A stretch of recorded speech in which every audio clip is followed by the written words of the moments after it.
Ooh, nice. Okay. So that's the three regions. Now, then it has 4 different heads to it. We call them different heads.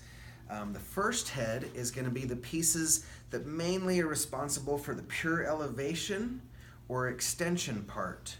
Even the contralateral rotation will begin to help there, but that's often mostly the second head. We'll talk about that in a sec. But anyway, so my favorite way to palpate the first head is to go cross-body. I let my thumbs dig right into the nuchal ligament, and then my fingers will knead and try to grab a slippery stick of butter underneath some leather. That's, if you've ever tried to pick up some butter, you know it goes slipping right away from you because your fingers are warm.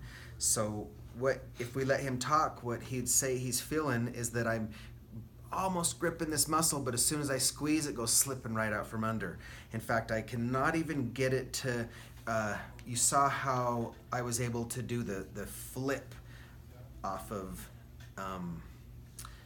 Terry's down there. Some people, and during hands-on, if I find one of you that we can grip, ooh, now I'm getting it. You just have to warm it up sometimes. And once you're able to get it warmed up, and I'm being very aggressive. I wouldn't be this aggressive in a session, Jordan. I would have taken more time to get in. Just want you to hear that out loud. But now that I'm kind of in here, if you look closely, watch, I've got a grip, and then you have to look real closely, and I would invite you to not stand in the light. I think Jill got a little bit in the light there. Move around the corner so you can see. But right about now, it does a flip. I can't get it to do it anymore. It's now swelling up with blood. But it's like if you've got it and then your fingers go blip, snapping off of it, right? You guys all know that feeling? Yeah. And so if you do cross body, it's easiest to get that first head. For the second head, I like to go on the same side, but I'm going to show you cross just for the filming.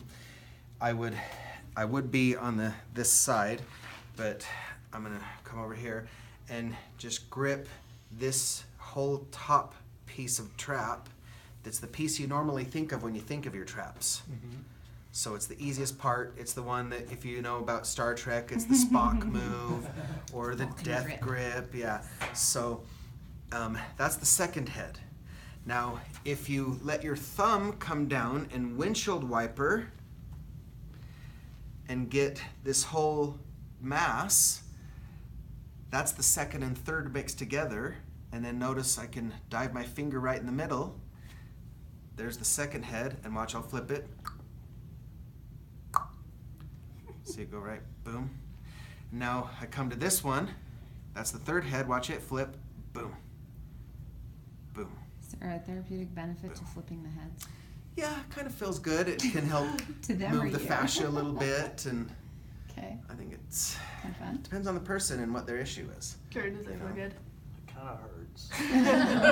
That's why I wondered. I'm like, Yeah. people like And that? so that's the third, and then the fourth, we already figured out he's got one down here, but so you can see it flip, boom. Yeah. And it runs from the spine to T12 through that area. Most people don't have a palpable fourth head, one that you can grip, let alone flip. He does. Good boy. Most Move. many